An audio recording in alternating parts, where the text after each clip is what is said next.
श्री राधा। बहुत बहुत कृपा है हम सब पर कि ये राधा चरित्र हम सब श्रवण कर रहे हैं। आज रुक्मणी जी श्री राधा रानी से मिलने जा रही हैं। भेंट हो रही है श्री राधा रानी से, क्योंकि उनके मन में जिज्ञासा है, कौन है श्री राधा, क्या है श्री राधा, क्यों द्वारिकाधीश श्री राधा रानी को स्मरण कर नेत्रों से अश्रु बहाते हैं। ऐसा क्या है श्री राधा रानी में, क्या उनकी सुंदरता है जिससे आकर्षित हो रहे हैं द्वारकाधीश? तो सौंदर्य तो भरपूर है इन रानियों में भी, फिर ऐसा क्या है जो रानियों में नहीं है और श्री राधा रानी में है?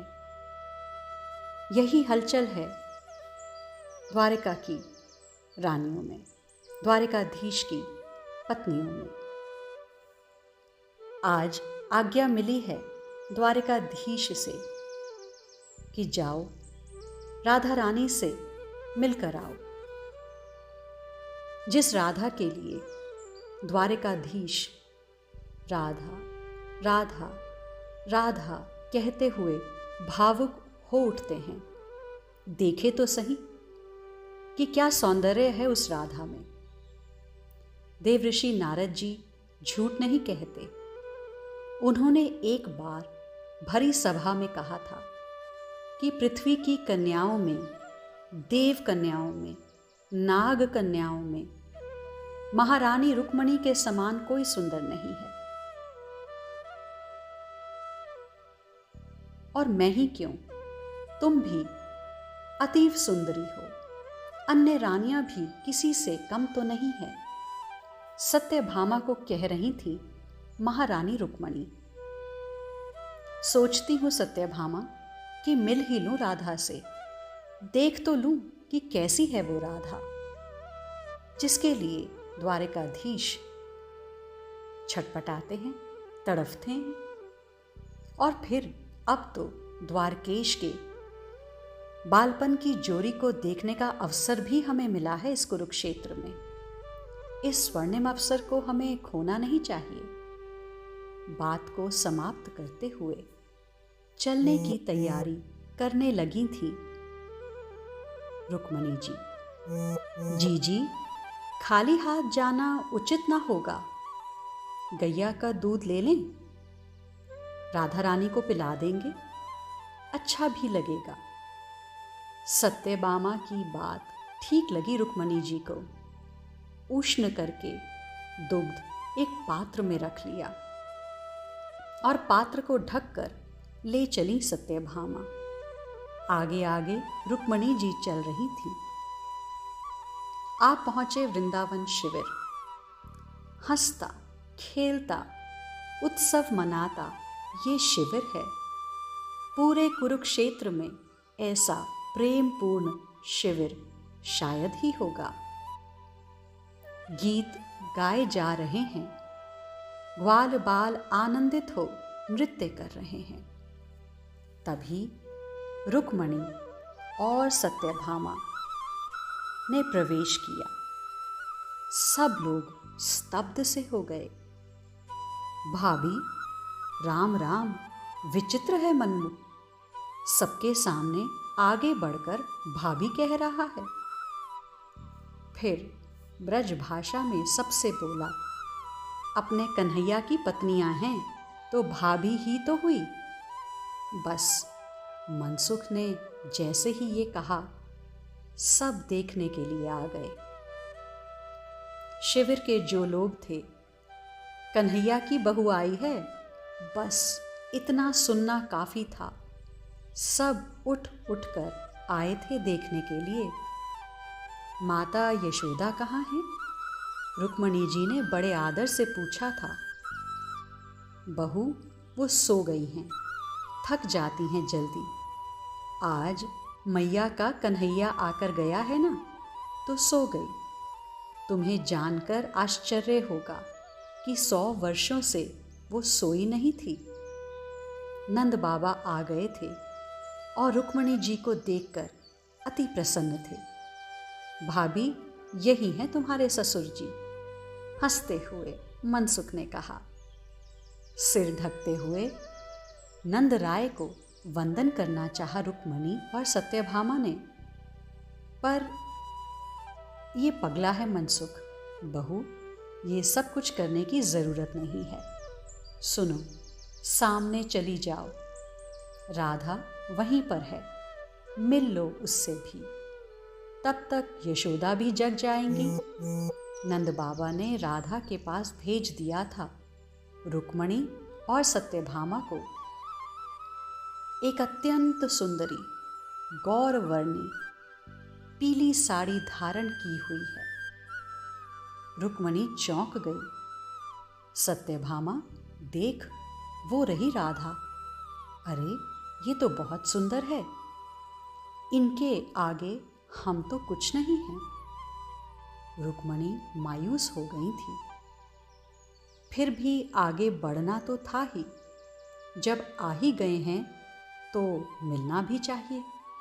आगे चली रुक्मणी और सत्यभामा।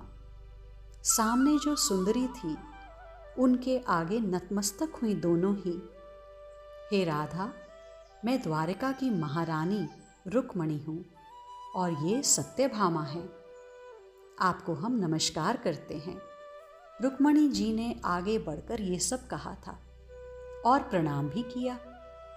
नहीं नहीं, आपसे गलती हो गई, हम राधा रानी नहीं हैं, वो सुंदरी बोल रही थी। फिर कौन है आप? ऐसी सुंदरता तो हमने कहीं नहीं देखी। कौन हो आप? रुक्मणी जी ने पूछा।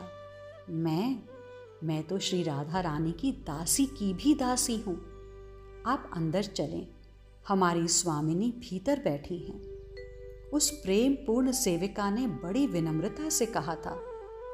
स्तब्ध हो गई रुक्मणी, सत्यभामा। दासी की दासी इतनी सुंदर है तो वो श्री राधा महारानी कितनी सुंदर होंगी। सामने एक दिव्य आभा से भरी सुंदरी, इतनी की सुंदरता भी सकुचा जाए। उनके आसपास 4 सखियां थी, दिव्य सखियां। हे राधिके, मैं द्वारिका की महारानी रुक्मणी। इतना कहते हुए जैसे ही झुकी रुक्मणी जी, तभी ललिता सखी ने उठा लिया रुक्मणी जी को। अपराध न कीजिए, मैं श्री राधा नहीं हूँ, मैं तो उनकी सेविका हूँ। पर मेरी स्वामिनी ने आज तक किसी को अपनी सेविका माना ही नहीं है। वे तो सबको अपनी सखी कहती हैं, सहचरी कहती हैं, और यही उनकी महानता है।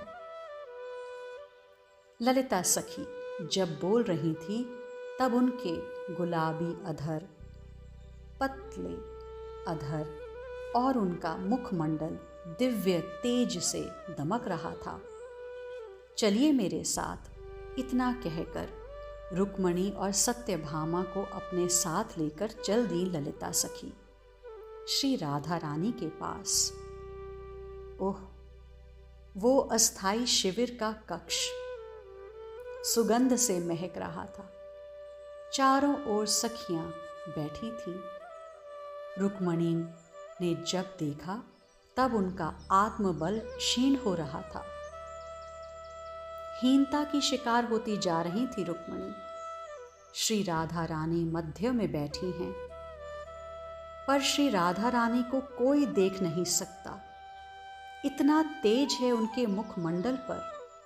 हाँ, बस ऐसा लग रहा है कि मध्य में कोई ज्योति पुंज विराजमान है।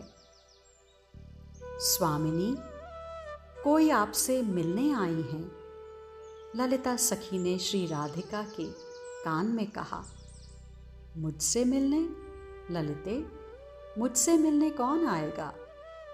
आहा, कितनी मधुर मीठी आवाज थी।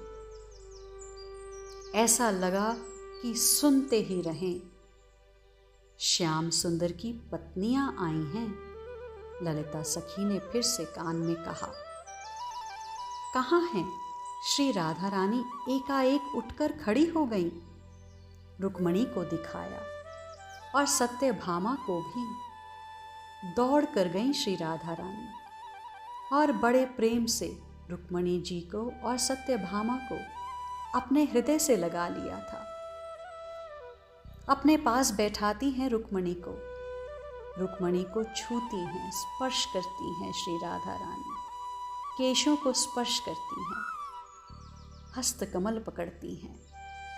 श्याम सुंदर प्रसन्न है ना? श्री राधा ने और कुछ नहीं पूछा, ना कुछ और कहा, बस यही प्रश्न, श्याम सुंदर प्रसन्न है ना? हाँ, प्रसन्न हैं और आपसे मिलकर उन्हें ज़्यादा प्रसन्नता हुई है। आपको वे बहुत याद करते हैं। रात रात में आपका नाम लेकर नयन सजल कर लेते हैं, अश्रु गिरते रहते हैं। रुक्मणी बोलती रही, तुम बहुत सुंदर हो। रुक्मणी के कपोलों को छुआ श्री राधा रानी ने। हंसी रुक्मणी, मैं सुंदर हूँ? हे राधिके, मैं तो आपकी दासी के बराबर भी सुंदर नहीं हूँ। नहीं, ऐसा नहीं है, आप बहुत सुंदर हो। आप मेरे श्याम सुंदर की पत्नी हो। उनका ख्याल रखना, उनको कोई कष्ट ना हो, उनका विशेष ख्याल रखना। इतना ही बोल पाई श्री राधा रानी। रुक्मणी के पीछे सत्यभामा भी थी। उन्होंने इशारा करके कहा, दुग्ध पिलाओ, प्रार्थना करके पिलाओ। सत्यभामा ने कहा, हे राधा रानी, ये गौ का दुग्ध है, हम बड़े प्रेम से लाई हैं, आप इसे स्वीकार करें।